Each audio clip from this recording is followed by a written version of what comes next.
यत्र नार्यस्तु पूज्यन्ते रम्यन्ते तत्र देवता।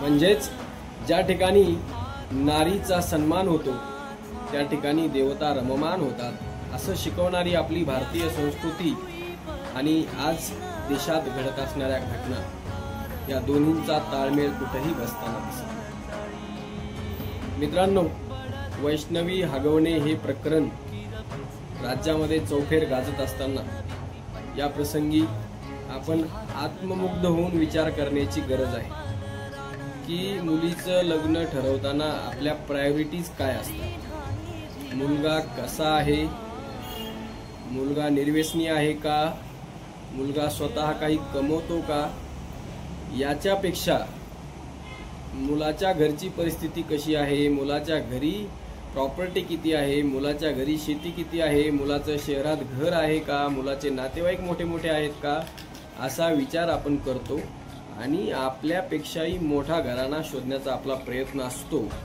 आणि दुर्दैवाने जेव्हा असा एखादा नाता आपलं जे रिश्ता किंवा नातं आहे ते फसतं त्यावेळी वरचढ झालेल्या पाहुण्यांना, डोईजड झालेल्या पाहुण्यांना तोंड देण्याची क्षमता सुद्धा आपल्यामध्ये राहत नाही आणि कदाचित आपल्याला आपलं लेकरू गमवावंही लागू शकतं। असा धडा देणारी ही घटना राज्यामध्ये घडली आहे। यातून तरी आपण शिकवण घ्यावी आणि आपल्या मुलीचं खरं कल्याण कशात आहे याचा चांगला विचार करून यापुढे आपण पावलं टाकावीत असं मला वाटतं।